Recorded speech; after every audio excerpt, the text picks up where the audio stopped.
Y seguimos con más de Vida Global por Isla TV, somos más para ti. Recuerden que en la presentación yo me quité la mascarilla porque ya estamos cumpliendo con los protocolos de prevención establecidos y obviamente tenemos el distanciamiento social que está también establecido en este tiempo de cuarentena y de convivencia o de confinamiento. Bueno, quiero comentarles que en esta oportunidad y precisamente en este tema vamos a recibir el día de hoy a Lucy Daza. Ella es nuestra abogada también del Team Vida Global.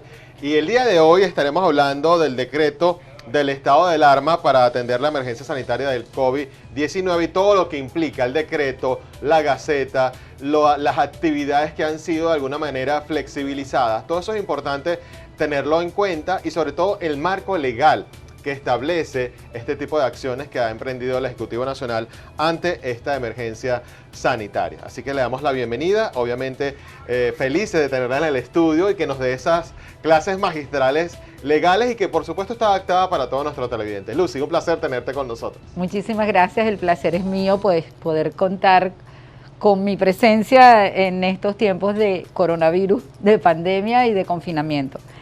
Bien, con tu permiso, ya cumpliendo pues entonces con la normativa establecida en los decretos en el decreto y sus posteriores prórrogas, pues entonces vamos a tocar el tema con relación al decreto número 4160, que fue el primigenio, digamos, el principio de este marco jurídico, el cual se publicó en la Gaceta Oficial 6519 extraordinario.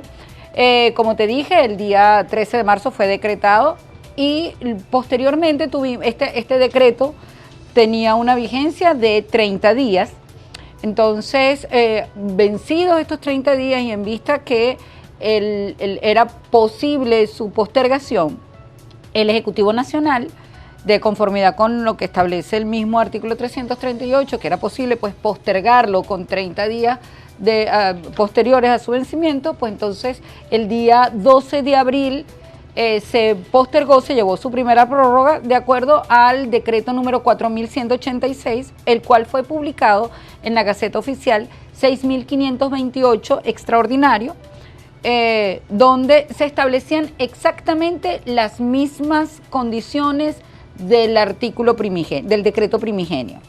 Luego entonces tuvimos, en vista que ya habían transcurrido 60 días y que el COVID pues seguía tomando auge, pues entonces se llevó a cabo un tercer decreto que fue el número 4198, llevado a cabo el 12 de mayo de este año 2020 y fue publicado en la Gaceta Oficial 6535 extraordinario.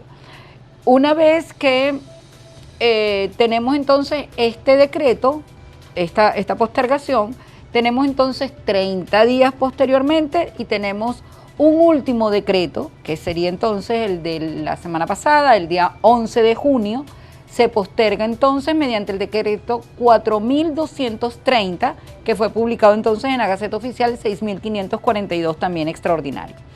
Es necesario tomar en consideración, Ricardo, que el decreto, el primer decreto, él establece los parámetros oficiales.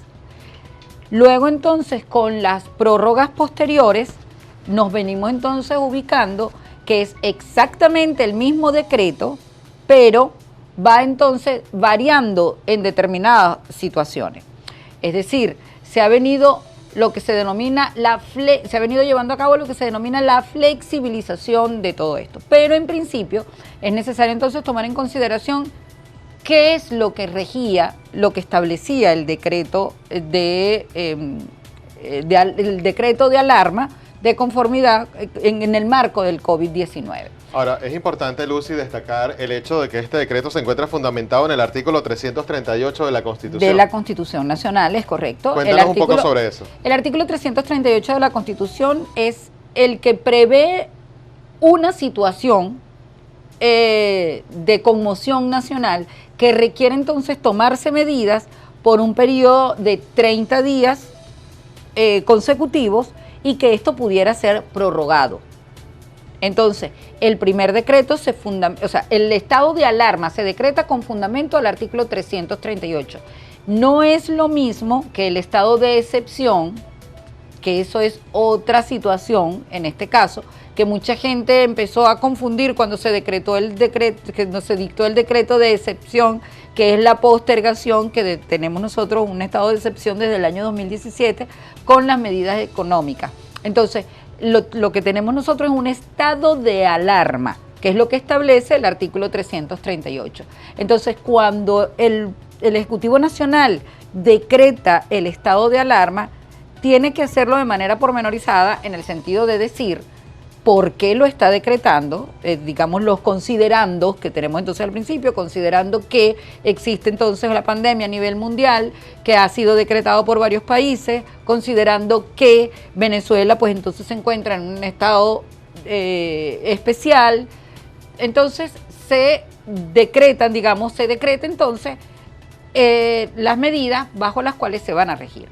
Este decreto tiene en principio el conocimiento de que obviamente es a nivel nacional, que se dicta que es en el ámbito nacional, obviamente, que el Ejecutivo Nacional y todos los ministros del Poder Ejecutivo, pues entonces deben de tomar las medidas necesarias, urgentes, inmediatas para evitar entonces pues la propagación del virus, y toda esa serie de medidas, el uso del tapabocas que tapen nariz y boca, ya sea para el uso del transporte público, ya sea el metro, carros por puestos, etcétera, el transporte público por lo general. Sin embargo, tenemos que tomar en consideración que el transporte público fue restringido cuando hablamos entonces de los traslados entre los estados, entre las entidades federales en Venezuela. Así es. Tanto es así, pues que me tienen a mí aquí en el estado de Nueva Esparta. Ya tienes 4 meses desde que comenzó la cuarentena. Hay que destacar que Lucy vive en la ciudad de Valencia y obviamente esto incide en que no se ha podido ir a su zona de residencia, pero estamos aprovechando magistralmente que estás acá dándonos esta clase legislativa en ese punto. Bueno, de hecho se habla, vamos a esperar las declaraciones oficiales en función de que al parecer también se va a restringir nuevamente el transporte público urbano en la zona capital y en las regiones donde se ha venido incrementando el COVID-19. Quería destacar contigo, es importante que nuestros televidentes tengan la referencia de que el artículo 337 de la Constitución establece que no se podrán ser limitados el derecho a la vida, al debido proceso y a la información en los estados de alarma.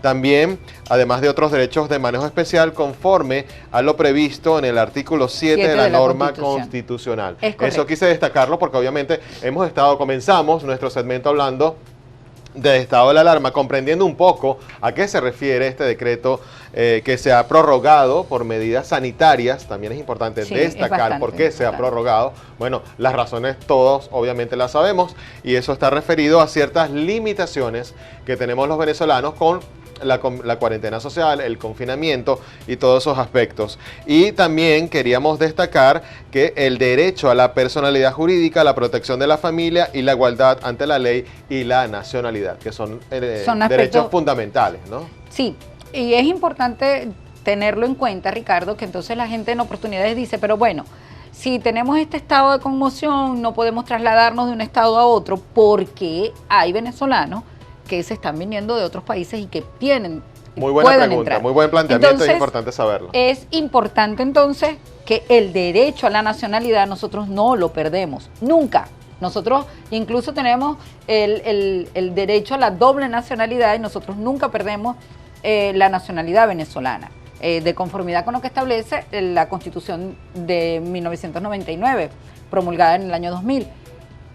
Por esa razón es que ningún venezolano puede negársele la entrada al territorio.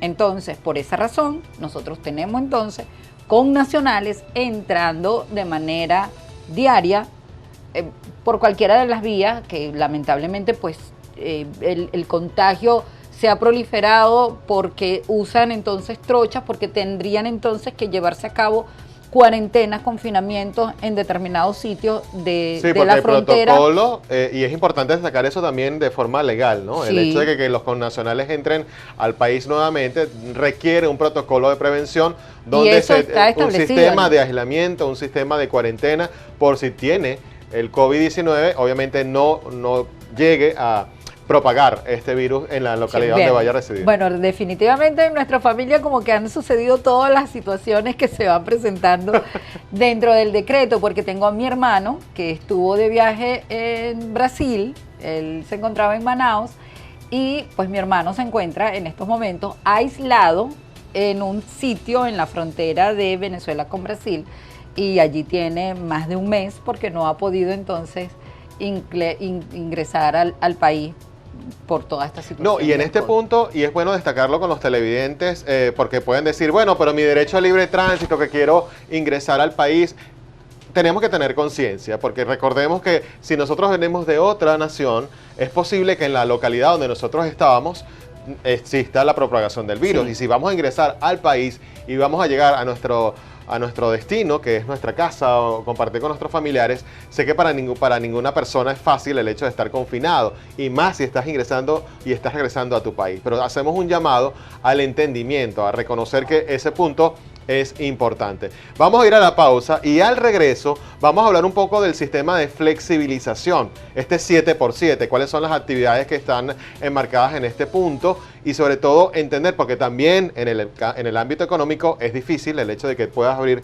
7 días y 7 días no. ¿Y qué impacto va a tener esto en la sociedad? Bueno, vemos en minutos con más de Vida Global por Isla TV. Somos más para ti.